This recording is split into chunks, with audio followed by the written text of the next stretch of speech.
Alustan loovtöö vormistamist. Kohe alguses tuleks paika panna mõned suured asjad, mis mõjutavad töö välimust väga palju.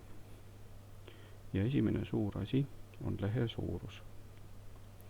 Võtan lahti fail, võtan lahti lehe seadistus ja lehe suurus ehk paberi formaat peaks olema A4. Kes kasutab mingisugust teist programmi või inglisekeelset varianti, siis võib juhtuda, et siin on letter. Ja siis tekib kindlasti printimisel tõrge. Ja kui see pärast tagantjärgi ära muuta, see on natukene teise suurusega leht, siis muutub kujundus ja siis on väga kole, kui seda tagasi sättida. Leht peab olema vertikaalselt.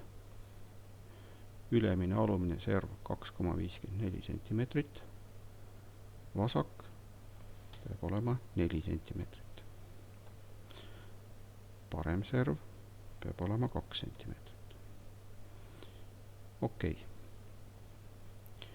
Kaks suurt asja said paika, ehk siis lehe formaat ja lehe servad ehk veerised. See, et lehe servad on nüüd teistsugused, on näha siit. Laius halli joonlaua peal on näha, et on 4 cm. Ja siin on 2 cm. Selline lai ala jäetakse siia nüüd sellepärast, et augulüüjaga augut lüüa. Augud ei tohi sattuda teksti ega pildi sisse kuhugi. Ja siit ka köidetakse kiirköitjesse, et jääks lehele piisavalt palju ruumi selleks murdekohaks. Ja lähme edasi nüüd mõne väiksema asjaga.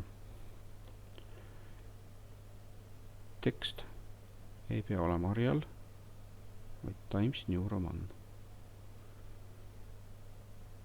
Ja suurus peab olema 12.